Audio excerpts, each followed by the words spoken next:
were contenders, now all befriended. Good evening. Greetings. Dragon Age Veilguard was shrouded in controversy before it even came out, with debates raging around everything from its art style to its politics. Sounds like there's more to it. After playing a load of Dragon Age Veilguard to form my own opinion, I've come to a curiously unexpected conclusion, and I don't think it's one that either side of the debate really wants to hear. Okay, here we go. Dragon Age is a series I've never quite gotten into, and maybe it was my lack of investment, but I thought Veilguard was looking pretty good and was keen to try it out. But first, what is Dragon Age Veilguard exactly? I knew him as Solus, but long ago, he had a different name, the Dreadwolf. Taking place 10 years after Inquisition, Veilguard is a single-player third-person sword and sorcery fantasy role-playing game where you create your own character, choose a class, level up, get new skills, you know the kind. I don't mind that.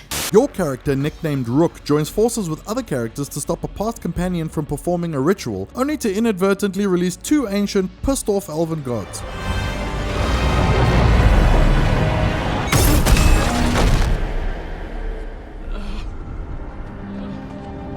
Hey, you're finally awake.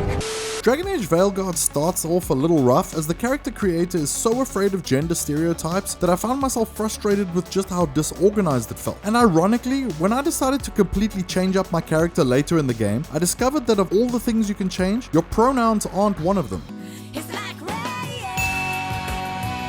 Gameplay takes a few pages out of God of War's book of puzzles and combat. Oh, no, we can make a bridge. There should be a power crystal somewhere nearby. And there we go! Easy! Both of which aren't actually too bad, despite getting a little repetitive. Your party members don't seem to actually make much of a difference, but hey, at least they add a bit of banter to the gameplay. That wasn't where this was going. Really?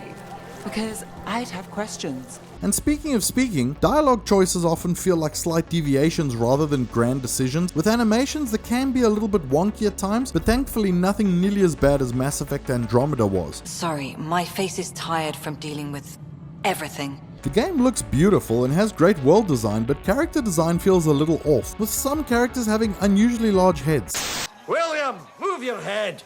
Look at the size of that boy's head. Shh. I'm not kidding, it's like an orange on a toothpick. You're gonna give the boy a complex. Well, that's a huge nug. The graphics look good, but the performance mode runs smooth but gets super low res, and the fidelity mode looks crisp but often runs like ass. This really could have benefited from a 40 FPS mode. This is not something you'd hear me talk about in a review usually, but the hair in this game is absolutely mind-blowing. I've never seen something like this on console before, not only in the way it moves but also the way that the light interacts with it.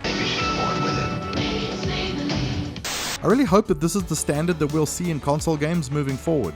So, I wasn't having such a great time early on, but despite its flaws, Dragon Age Veilguard actually comes together pretty well. The writing is a bit of a sore point at times though, but it's also not nearly as bad as the professional complainers on the internet want you to believe it is.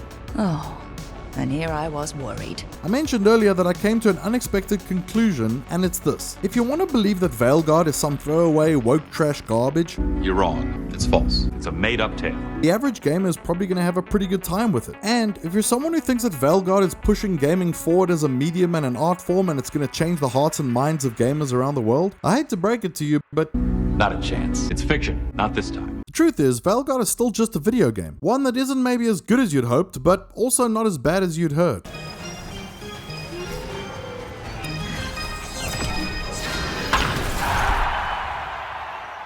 I have a major concern though, and it's about BioWare and the upcoming Mass Effect. You see, I'm not very invested in Dragon Age, so when I came to the realization that it wasn't all that bad, it didn't make all that much difference to me. However, I'm a massive fan of Mass Effect, with Mass Effect 2 on my top 3 favorite games of all time. So with the downfall of Anthem and the scars of Mass Effect Andromeda in the rearview mirror, and with Veilguard just being okay, I'm not so sure how I feel about having the same teams working on a series that I desperately want to see return to all its glory. So excuse my bias, Dragon Age fans, but while I'm completely okay with Veilguard being just decent, I absolutely think that Mass Effect deserves better and to be something remarkable. Luckily, I found something else coming that's on the horizon, and it's given me a lot of hope. So if you're a fan of BioWare or Mass Effect, stay tuned to the channel for more on that. I have a lot more to say about BioWare, Veilguard, and Mass Effect, so I've got a longer, more casual video with my thoughts up on the channel for you to check out, linked at the end of the video as well as below. So go check it out and I'll see you over there. If you enjoyed this video, hit the like button to let me know and subscribe or check out the channel for more. Thanks for watching. I'll see you soon.